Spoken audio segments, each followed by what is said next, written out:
Assalamualaikum, salam sejahtera. Hari ini kita akan belajar pula tentang matrix identity. Okey, dan matrix identity ni kita biasa gunakan simbolnya adalah simbol I. I itu khas untuk matrix identity. Okey, matrix identity ni contohlah. Okey, contoh ada satu matrix A. Okey, jika kita darabkan dengan matrix identity, sama ada AI ataupun IA. Okey, bila tak ada tambah, tak ada tolak, kita darab. Okey, dua matriks yang didarabkan tapi salah satunya adalah matriks identity, maka hasilnya adalah matriks A itu semula. Okey. Contoh macam katalah 3 darab 1, jawapannya adalah 3. Ataupun 1 darab 3 pun jawapannya adalah 3. Okey, tapi sebelum kita pergi kepada operasi mendarab matriks dengan satu matriks identity, kita nak kenal dulu apa itu matriks identity. Matriks identity, okey, tadi I tadi adalah merupakan matriks segi 4 sama. Matriks segi 4 sama. Apa maksud matriks segi 4 sama? Maknanya bilangan baris dan lajurnya adalah sama. Tetapi dia ada satu lagi ciri khas. Okey, contohnya. Okey, contoh matriks identity yang paling mudah adalah 1. Okey, 1 ini maknanya dia ada satu baris, satu lajur. Okey, contoh yang kedua. Jadi kita ingatkan matriks ni matriks segi 4 sama, mempunyai baris dan lajur yang sama. Bermakna kalau katalah matriks itu 2 darab 2, bermakna untuk identiti ni dia jadi 1, 0, 0, 1. Okey, jika dia punya peringkatnya adalah 3 darab 3, maknanya ada 3 baris 3 lajur.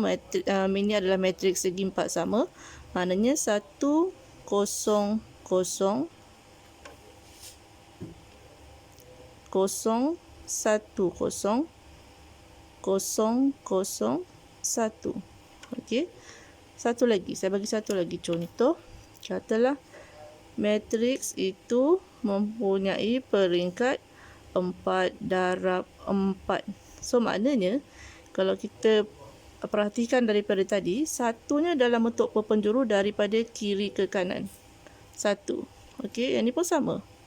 Satunya dari kiri ke kanan. Yang ni tadi daripada kiri ke kanan. Jadi, kalau kita nak dapatkan identiti dengan peringkat 4 darab 4, kita dah tahu dah.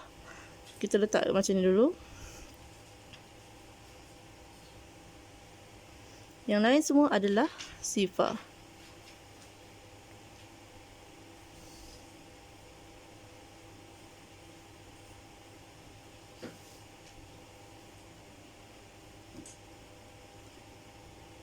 Okey, so itu adalah matrix identity dengan peringkatnya 4 darab 4.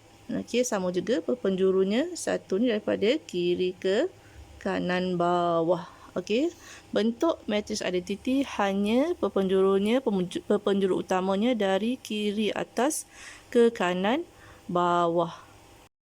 Okey, kita nak tengok pula contoh yang bukan matrix identity. Nampak macam identity tapi dia adalah bukan. Saya bagi contoh antaranya ialah katalah 0, 1, 1, 0.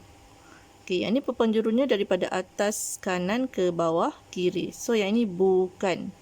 Okey, apa contoh lain? Contoh lain 1, 1, 0, 0. Pun yang ini juga adalah bukan matrix identity sebab dia satunya daripada atas ke bawah dalam lajur yang sama. Okey. Ataupun 1, 1, 0, 0, 1, 0, 0, 0, 1. Okey. Nampak macam ni, macam identiti kan, tapi sebab ada satu dekat sini pun dikira bukan identiti. Okey, macam saya terangkan tadi, identiti hanya yang saya bagi contoh yang pertama tadilah. Okey, ini adalah matrix identiti. Okey, sekarang kita nak tengok pula pengiraan yang melibatkan matrix identiti.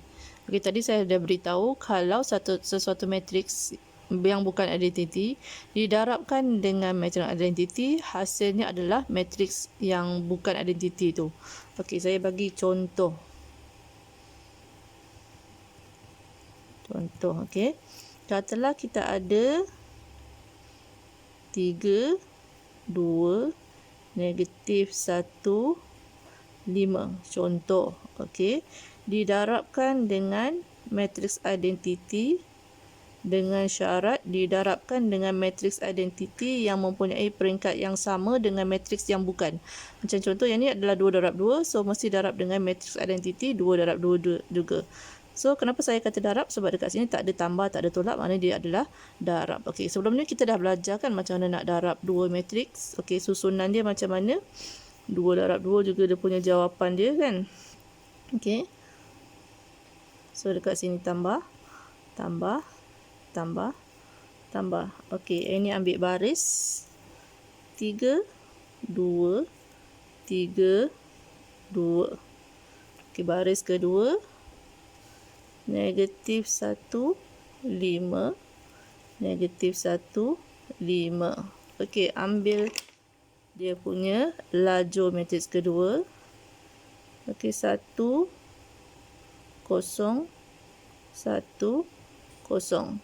Okey, yang ni lajur kedua. Kita letak dekat lajur kedua. 0, 1, 0, 1. Kemudian kita kira jawapannya. Okey, jawapannya akan dapat semula matriks yang asal. Kita kira yang pertama, kita dapat 3. Okey, kita kira yang kedua, kita dapat 2.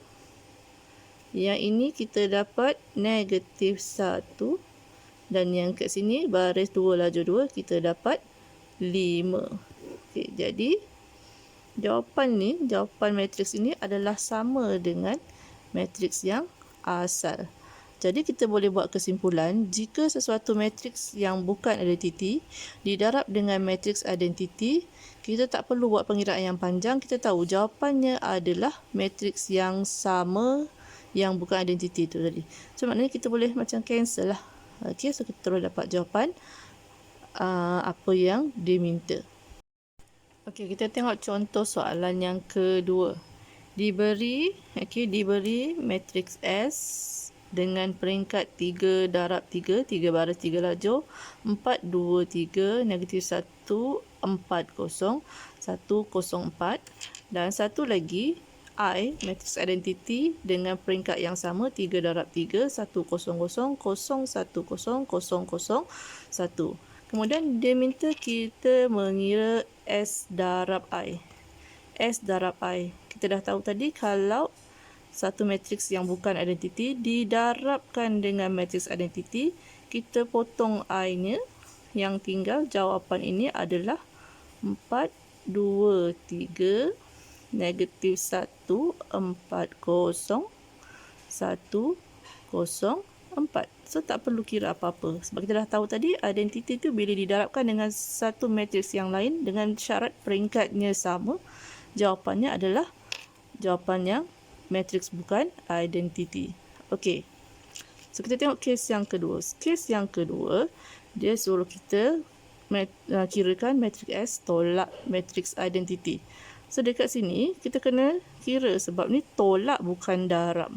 Okey, so 4, 2, 3, negatif 1, 4, 0, 1, 0, 4, yang ni S. Okey, tolak dengan 1, 0, 0, 0, 1, 0, 0, 1. Okey, yang ini kita tak boleh hapuskan sebab dia tolak. Kalau darab sahaja baru boleh hapuskan. So, nanti awak tolak macam biasalah, yang macam kita yang dah belajar sebelum ni, kita tolak macam biasa. Okey, so nanti awak cari jawapannya. Okey, so untuk yang ketiga ni, S tolak I, Yang ini tadi jawapan yang ni lah tadi. S tolak I. So, jawapan dekat sini nanti gantikan dalam ni. Okey. Tetapi kali ni darab dengan I. Bila darab dengan I, kita potong yang ini. Okey, potong I yang darab tu. So, jawapan yang ini samalah dengan soalan yang kedua tadi. Okey, jawapannya akan jadi sama dengan jawapan soalan yang kedua. Okey, nanti awak cuba selesaikan. Awak buktikan betul tak. Okey. Kalau I kuasa 2. I kuasa 2 bermaksud apa? I kuasa 2 bermaksud I darab dengan I. Darab. Darab kan? Bukan tambah, bukan tolak. Bila darab, maknanya boleh buang 1. So, jawapannya adalah 1, 0, 0, 0, 1, 0, 0, 0, 1.